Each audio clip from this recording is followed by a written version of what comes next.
We're coming back from our Kenya-Uganda discovery trip. Our driver realised that there was a lion. He yelled at us to sit down. That video is very shaky. I had pictured this Hollywood moment of us hugging and, crying, and it wasn't like that. Them laughing at us because we were quite red-faced. That is not yet the highlight, believe it or not. One of the team said to me, "Why is it that Charlone's brother doesn't come to school?" We get up to the family home and team member said, "Well, I would like to sponsor Charlone's brother." We went through the border in Busia. Do you want to talk about that? That was probably one of our most challenging moments. That realisation of how much it means to an individual child to have someone on the other side of the world that cares about them, prays for them, writes to them. In one word, what did this trip mean to you? Whānau. Humbling. Welcome back to the INNZider podcast. We are here today with Rochelle from the sponsorship department, myself, Connie from marketing, and this episode today is quite special because we're coming back from our Kenya-Uganda discovery trip. So we're going to be sharing all around this trip, from incredible projects like the Kenya Bible Clubs project to WASH projects in Uganda. So today we just wanted to sit down and unpack some of these stories with you. So Rochelle, welcome. Thank you. So in Kenya, Nairobi, we got to meet the Kenya Bible Clubs project, which is situated in the Korogocha slum. It is one of the largest slums, well, after Kibera slum, where around 200,000 people to 300,000 people live. It is built on top of a dump site, so it is quite impressive to be there. So every Saturday, around 80 children come, and it is a safe place where they receive a nutritious meal, they learn, and they grow in their faith. So Rochelle, what stood out to you from the Bible Clubs project? Well, I think what really stood out to me was just that we went through the door into the little school area, and it became like a little safe space amongst what seemed to be quite a confronting environment when we first arrived in the slums. But the safe space for the children was really what hit me, and just knowing that they can come there on a Saturday morning and just get, like you say, that nutritious meal, but also get taught how to work on their own hygiene, and then get a bit of the gospel as well, like just that whole package of being safe amidst what outside that door was quite confronting. Yeah, I agree. What do you think was special about the project, Connie? I think what makes this project unique is that it combines both education and gospel. I think that is quite unique in all the projects we have at International INNZ New Zealand. So yeah, I think that makes it very interesting and attractive, and I think it will be a big project. Can you tell us about the Joshua project and what was that about? Yeah, well, so during the first day that we were in Nairobi, we got to also visit the Joshua project, which is a project that is supported by our UK partners. And Joshua is a man who started this project with street kids in Nairobi. And there's kind of three parts to it, which we got to visit, which was quite impacting. The first part, we went out and visited the young boys in the street where they live, under the bridge. And we got to see just what real life is like for them. They were busy making themselves lunch over an open fire. And yeah, that was pretty cool. Yeah, so then we went and visited the halfway house, I guess you'd call it. There was 4 young boys that had been brought into the home, and they were just in the process of settling in. They'd only been there a couple of days. And then they worked with them and support them to come down off the drugs and things that have been or had a hold over them. I'd also then teach them how to live in a home, to cook and all those kind of things. And then the third part of the whole process we got to experience was we actually went to the Kibera slums and visited some of the graduates' businesses. And that was quite impacting to see that they'd gone through that whole process of coming from the street and learning, and then actually having their own business to be able to provide for themselves and, in time their family. So yeah, it was a very cool project to experience. Yeah, I agree. I think it was very interesting to see all the parts to it. So on our way to Kisumu, we stopped in Nakuru for a safari. What was your favorite or your funniest moment? Well, I've probably got a favourite and a funniest. My favourite moment probably was I just remember standing in the van, just looking out across the whole park and just being wowed by how God had brought us to that point. We were standing in the middle of creation and just seeing these animals in the natural habitat, and just realising that we were on a different side of the world, and just the team that he'd brought together. It was just a real moment for me, which was really cool amidst all of the busyness of the trip. Funniest moment, I think, probably was so we at one point our driver realised that there was a lion that we could see, but it was quite some distance from where we were, and he yelled at us to sit down and then just took off, and there was a lot of laughter and fun as we held on for dear life. But we did get to see the lion, which was pretty cool. Yeah. I have a photo of you of that moment. We might pop it up, maybe. Holding on for dear life. How did it feel for you, Connie? Did it feel strange shifting from the slums into the wild? Well, yeah, I guess it was a big shift, but I think that first day in Nairobi, and it was literally our first day in Nairobi, it was, I think, quite confronting, and we did talk about this with the team afterwards. It was very impactful to see that level of poverty just arriving, and I think it was very humbling for everyone. Yeah. So I think it was actually a good time to have this pause in between, looking at animals where it was just amazing, and we also had the chance to debrief as a team on how these first days were going. So I think it actually worked out really well to be in that moment. It was much needed, I think. Yeah, I agree. So then we moved on and we arrived to Kisumu at the ArtQuest Education Center. Can you tell us a bit about the center? Sure. So ArtQuest Education Center was founded by Calvin Amindi.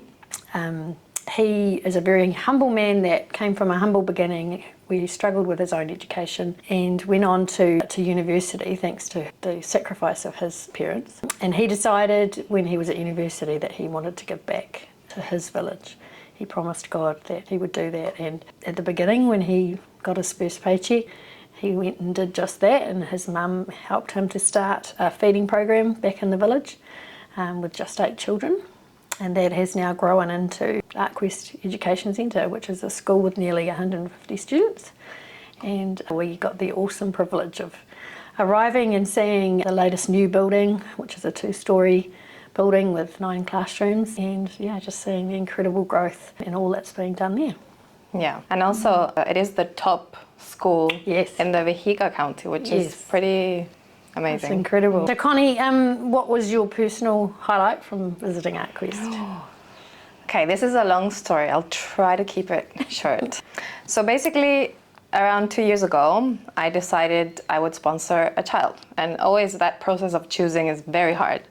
But for some reason, I chose Eric from Kenya, from the ArtQuest Education Center, without knowing that 2 years after I would be meeting him. So when I arrived there, I had pictured this Hollywood moment of us hugging and crying, and it wasn't like that. But it's fine. Turned out Eric is a 15-year-old teenager, and he is quite reserved as well. I was just so happy to meet him. And during this trip, I was in my marketing role, and I was taking a lot of photos and videos. And an idea throughout this trip was to film a day in the life of a sponsored child. Basically, since he or she wakes up, travels to school, and arrives to school. So when I spoke to Calvin, he mentioned, why don't we do it with Eric, if he's keen? And Eric was keen. So it turns out that Rochelle and I, we woke up very early in the morning, arrived at Eric's house in the dark at 4:30 in the morning, because Eric wakes up at 5:30, he walks to school. So we got to be with him from the very beginning, since he woke up. And then he walked with his siblings, Stephen and Leonidas, towards school. It takes them about an hour to get there, an hour to come back. And we walked with them, which was really amazing to just see how that happens. And then we got to see him arriving to school with his friends and everything. I also got to meet his mum, Susanna, when we went to his home. That was very special as well. I think the highlight, that is not yet the highlight, believe it or not. So we got to meet all the parents from the Arquist Education Center, and that was very special for all of us, I think, because many of the parents were mentioning how awesome it is to receive a letter. Like, we all send letters and we kind of do it in an automatic way, but we don't realize the impact and what it means to them. Like, that was amazing to hear. When this was all happening, I was with the big camera filming every parent that stood up and spoke. And suddenly, Eric's mom, Susanna, and basically what she said was that Eric Van Dyke had received a letter from school, that it was from this new friend, Connie, and that she had prayed that one day she would meet Connie, and that now they had met, and that she was very happy and very grateful. And so you can imagine that video is very shaky, because I was like, You were. that moment was very, very special. Really special. Yeah. Can you tell us about your experience with the team going up the Maragoli Hills? Sure, yeah. Well, that was an incredible experience for all of us for a number of reasons. One being that it was quite rugged terrain, a very hot afternoon. Some of the teachers from the Arquist Education Centre came with us, and I did have to giggle away at them laughing at us because we were quite red-faced. But part of the reason for going up the Maragoli Hills was actually to visit the home of a sponsor child of my own daughter. So I have two daughters, and they both sponsor children at Arquist as well. And we got to go and visit Shylin, who is the sponsor child of my older daughter, Brea. And Shylin walks 10 kilometres every day to get to school, and then 10 kilometres to walk home again. So we got to experience that, and it's not a 10 kilometre flat walk, it's a rugged walk. And as a team we went up to her home and met her mother and her brother and her twin baby sisters. As we walked up, one of the team said to me, why is it that Shylin's brother doesn't come to school? And so I asked Calvin, and he said, he needs a sponsor. So we get up to the family home, and then that team member said, well, I would like to sponsor Shylin's brother. So we had an amazing moment there with Shylin's family, being able to tell Nelvin that he, next year in 2026, will be able to join his sister Shylin and walk the 10 kilometres every day. And go to school together, which was a really, again, another very, very special moment. But such an amazing experience as well, just walking. We ended up walking past her place into one of the teachers' homes. We got stuck in the middle of a rainstorm, a bit of thunder and a bit of lightning, and we crammed into this teacher's home, which wasn't far as well, in the middle of the hills. And it just really impacted me that, this teacher walks that distance as well, with her baby, probably more of a toddler, on her back, and walks all the way to school and back every day to teach these children. So just, quite eye-opening, a real perspective, a really cool, fun memory as well. Yeah. I agree.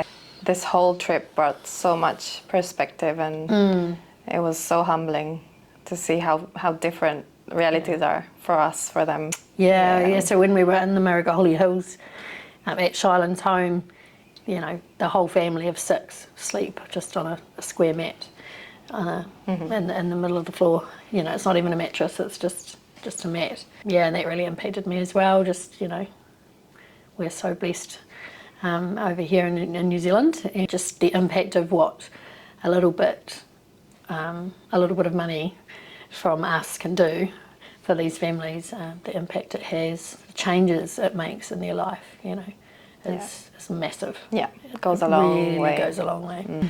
Okay, so moving on, we traveled to Uganda. So we went through the border in Busia. Do you want to talk about that? Sure. Yeah, that was probably one of our most challenging moments, I think. Certainly as a team leader it was. We crossed on land, and you drive up, and it becomes a very busy, in-your-face experience. You end up in no man's land. Calvin dropped us off, and then, processing through customs, etc. on land there was interesting. Going into Uganda, you have to have a yellow fever certificate. So we had to all present those in a tent and being kind of spoken to by officials who were wanting to move you on, but I wanted to wait for the team, and so yeah, it was quite stressful, but we did it. We got through. We did, and yeah, I think in the heat and everything as well, it was very nice to get into the van on the other side of the no man's land, and then head on into Uganda with Jamil, our driver. In Uganda, we got to visit the Makongi Medical Center. So it serves a large population, and many people living in the islands come to this center, especially on Fridays. Fridays is the busiest day when there's a visiting doctor coming, and he provides major checkups and referrals. The center runs key services along with child health, immunizations, and maternal care, but it is severely understaffed, especially after the US foreign aid cut. And there are around 700 HIV patients waiting. What challenges stood out to you at the medical center? Obviously, like you say, they're severely understaffed, and I think one of the things that hit me the most, we went into the maternity wing and spoke with the midwives there. There were 2 midwives on that day, but they're often so understaffed that they work late into the night. Their limited resource as well was also quite striking. Myself and another team member were also quite moved by the fact that we'd both had caesareans to have our children here in New Zealand, and when we asked about what happens with women in the villages there if they need a caesarean, we were told that they have to pay for it. That really hit us quite deeply. Yeah, so one of our team members has actually put forward an idea that we want to investigate a little more and work towards maybe setting up a fund for women that need caesareans, because they need to obviously move there from the medical centre itself and into a hospital and have the surgery. But that's saving lives is quite big. That's an exciting new initiative that we want to look into. Just having a fund there available for women that need it. I want to point out how amazing the team was. Well, during the trip and after the trip, they just were so invested, and you can see how committed they are after the trip in wanting to support, not only to sponsor children, but also projects in Uganda, and that really blows my mind. Oh, I 100% agree. I think God really brought together an amazing group of people, and it's something a journey we will never forget. But yeah, you're right, I agree. They really are invested and were so interested, and just wanted to become a part of everything that we saw, connected with the people, with the children, and that was really, really special. We also had 3 teenagers in this group, which was, they just added so much to the team, and they had so much fun with the kids, dancing and playing. It was just amazing to see. I think seeing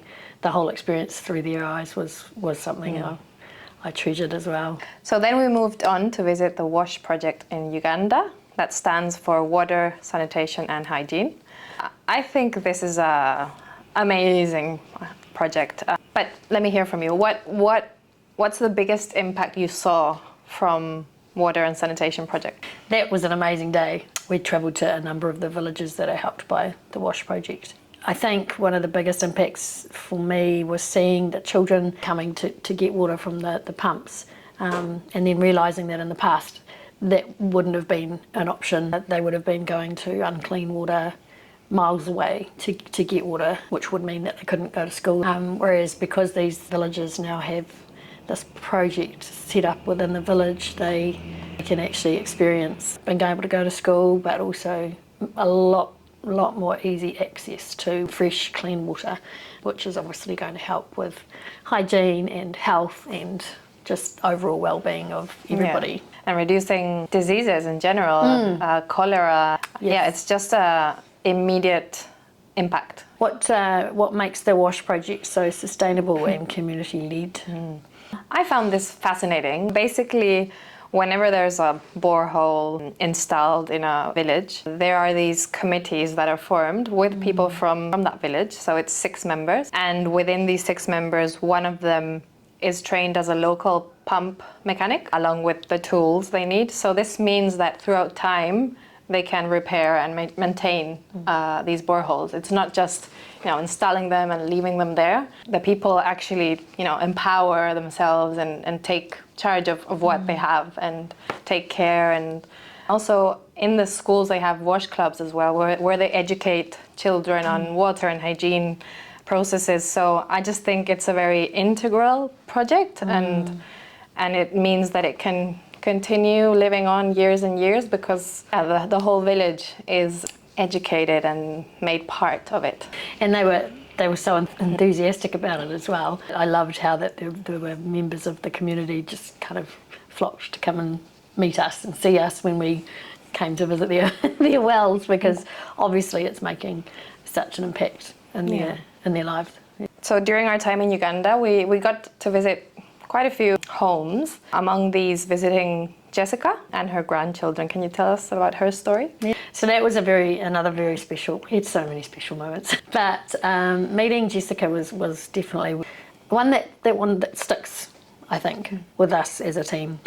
So Jessica is an 85-year-old grandmother who's living with Parkinson's disease, and she has to care for her grandchildren. The parents are not around. So we met her and her 3 grandchildren.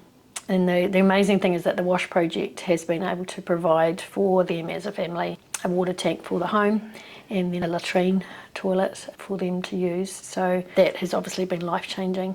But another amazing part of that story is that through the trip we now have confirmation that the children are hopefully going to be sponsored as well, which was great, because when we got to see them, they weren't really able to attend school. So hopefully this is going to be able to make a huge difference. And that was definitely a very moving moment for all of us, I think. Yeah. And Connie, can you tell us about Paul that we met when we were in Uganda?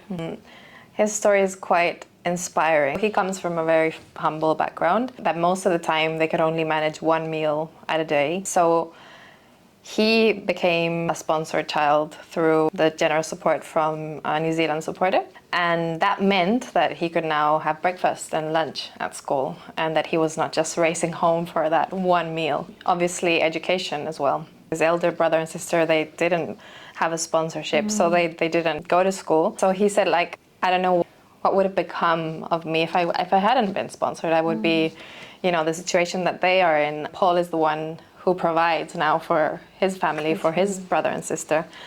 And he also works at International INNZ Uganda and the sponsorship team. So it's quite fascinating how he's giving back to children who came from a very similar background to his. And we saw that in person, the relationship that he had with the kids.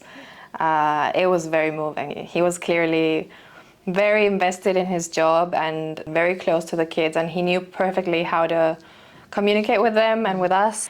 It just shows how sponsorship can go a very long way and actually transforms lives.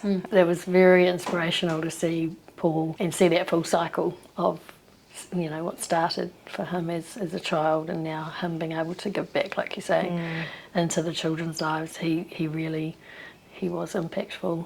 Yeah. It was very special. Yeah, and I think in general, and this is probably a message to you who is listening, to all our New Zealand supporters, how your support, maybe it seems not much, it can be $55 a month or it can be a given amount, but that actually multiplies and it goes down generations after. It's not just that life that you are transforming, but it goes beyond. Can you tell us about Husaifa? Who is he? What is his story? Husaifa's story is a pretty special one on my heart. Soon after I started working here at International INNZ 3 years ago, we were made aware of Husaifa, that he had a big need. Husaifa had a tumour grow over his face, which was covering most of his face. So we put out an email to our supporters here in New Zealand, And we were able to raise the funds required for him to have a major surgery to remove that growth. Yeah, it took a lot of doctors, and it was a big journey for him. We prayed him through that, but we had the awesome privilege that the team was able to meet Husaifa in Uganda and see where he's at now. Meeting his parents, who were hugely grateful. The little part of the story I love a lot is that his dad commented about how that now he can see his own likeness in his son after the surgery, which is very special. And Husaifa obviously himself so grateful for the New Zealand donors that came alongside us and journeyed through this. It looks like at this point we're just working with the team. We're going to get him some glasses, which will hopefully enable him to do some further study. He's looking to become a mechanic, and a very special part of, again, the trip for us. So many highlights, but yeah, that was definitely one of them. Rochelle, how did this trip affect your own work here at International Needs New Zealand? In a huge way. So my role here at International Needs is I'm the sponsorship or education program coordinator, and I look after all the sponsorship of children. And yeah, one of my highlights of the trip that I've said to a number of people is that it's really brought my whole job to life. It's so easy to see the names on a piece of paper and just go through the mundane of the job. But now I just have such a fresh perspective of these are children's lives. There's a face with each name and there's a family behind each name.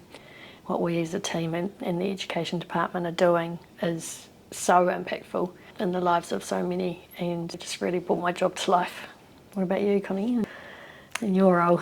I remember when I was having the interviews for this job, they asked me what were the challenges I thought I could have at the job. I remember mentioning that it would be hard for me to communicate about the stories just by looking at photos and videos, which helps a lot, it does, but not having been there, not having seen it. And this was 2.5 years ago.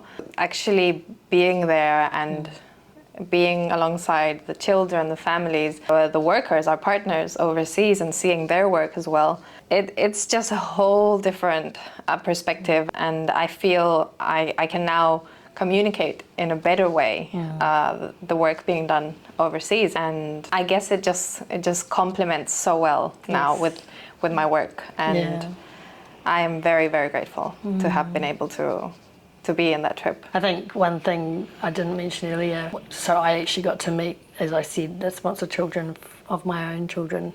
And when I met my youngest child's sponsor child, Sally, I kind of picked her out in the crowd because, you know, we have the photos at home. Yeah, picked her out, and when I told her who I was, just seeing the joy on her face, and then she literally just hugged me and wouldn't let go. That realisation of how much it means to an individual child, to have someone on the other side of the world that cares about them, prays for them, writes to them. I don't think we understand how much that means. For us to see that impact was, you know, kids running up saying, "Can you get me a sponsor?"